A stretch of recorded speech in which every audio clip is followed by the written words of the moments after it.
আসসালামু আলাইকুম ওয়া রাহমাতুল্লাহি ওয়া বারাকাতুহু।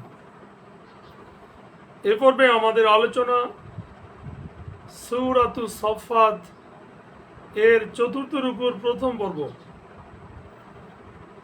আয়াত 114 নং আয়াত থেকে শুরু।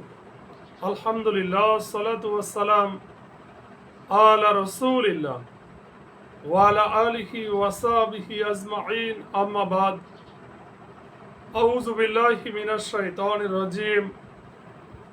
বিসমিল্লাহির রহমানির রহিম। রব্বি ইশরাহ লি সাদরি ওয়া ইয়াসসির লি আমরি ওয়াহলুল উকদাতাম মিন লিসানি ইয়াফকাহু কাওলি। আয়াত 114 এরশাদ হচ্ছে, আল্লাহ বলেন, আর আমি নবী মূসা ও হারুনের প্রতি অনুগ্রহ করেছিলাম। ওয়ালাকাদ, এবং নিশ্চয়ই, মানান্না আলা মূসা ও হারুন, আমরা অনুগ্রহ করেছি নবী মূসা ও হারুনের প্রতি আর তাদের দুজনকে এবং তাদের জাতিকে মহা বিপদ থেকে রক্ষা করেছিলাম। ওয়ানাজ্জাইনাহুমা, এবং তাদের উভয়কে উদ্ধার করেছি।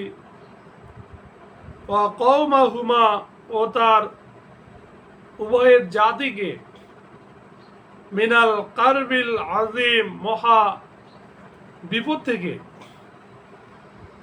আর আমি তাদেরকে সাহায্য করেছিলাম। ওয়ানাসারনাহুম, ফলে তারাই বিজয় হয়েছিল। ফাকানু হুমুল গালিবিন, আল্লাহ বলেন, আমি উভয়কে দিয়েছিলাম সুস্পষ্ট কিতাব। ওয়া আতাইনাহুমাল কিতাবাল মুস্তাবিন, আর তাদের উভয়কে সরল সঠিক পথে পরিচালিত করেছিলাম। ও হাদাইনাহুমাস সিরাতাল মুস্তাকিম, আমি তাদের উভয়কে পরবর্তীদের জন্য স্মরণীয় করে রাখলাম। ওয়াতারাকনা আলাইহিমা ফিল আখিরিন, নবী মূসা ও হারুনের প্রতি শান্তি বর্ষিত হোক। সালামুন আলা মূসা ওয়া হারুন, এভাবেই আমি সৎকর্মশীলদেরকে প্রতিদান দিয়ে থাকি। ইন্না কাযালিকা নাজিজিল মুহসিনিন, তারা দুজনে ছিল আমার মুমিন বান্দাদের অন্তর্ভুক্ত। ইন্নাহুমা মিন ইবাদিনাল মুমিনিন, আল্লাহ বলেন, নবী ইলিয়াসও ছিল অবশ্যই রাসূলদের একজন। ওয়া ইন্না ইলিয়াসা লামিনাল মুরসালিন, আর স্মরণ করুন যখন সে তার জাতিকে বলেছিল, তোমরা কি আল্লাহকে ভয় করবে না? ইয ক্বালা লিকওমিহি আলা তাত্তাকুন, তোমরা কি বালকে ডাকো আর পরিত্যাগ করো সর্বোত্তম সৃষ্টিকারী। আতাদউনা, তোমরা কি ডাকবে বাআলান, মানে বাআল নামক মূর্তিকে। ওয়াতাযারুনা, আর ত্যাগ করবে আহসানাল খালিকিন, স্রষ্টাকে, আল্লাহ তাআলাকে, যিনি তোমাদের প্রতিপালক আর তোমাদের পিতৃপুরুষদেরও প্রতিপালক। আল্লাহ রব্বাকুম, অর্থাৎ আল্লাহ তাআলা যিনি তোমাদের রব। রব্বুল আবাইকুমুল আউয়ালিন, এবং তোমাদের পূর্ববর্তী পিতৃপুরুষদেরও রব। কিন্তু তারা তাকে মিথ্যা বলে প্রত্যাখ্যান করলো।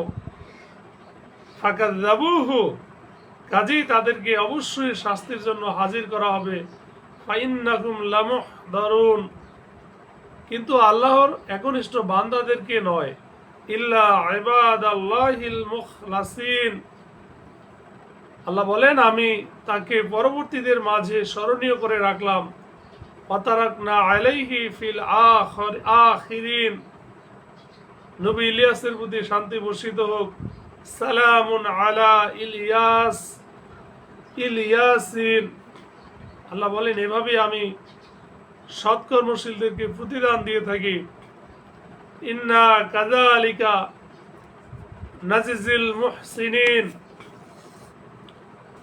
এখানে এই সূরাতে, সূরা সফাতে বেশ কয়েকটি জায়গায় সালামুন অর্থাৎ আল্লাহ তাআলা রহমত বর্ষণ করেছেন এই সকল নবীদের উপর।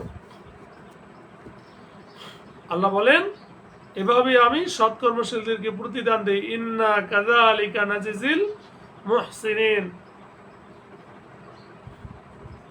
আর ইন্নাহু মিন ইবাদিনাল মুমিনিন, আর সে ছিল মুমিন বান্দাদের অন্তর্ভুক্ত।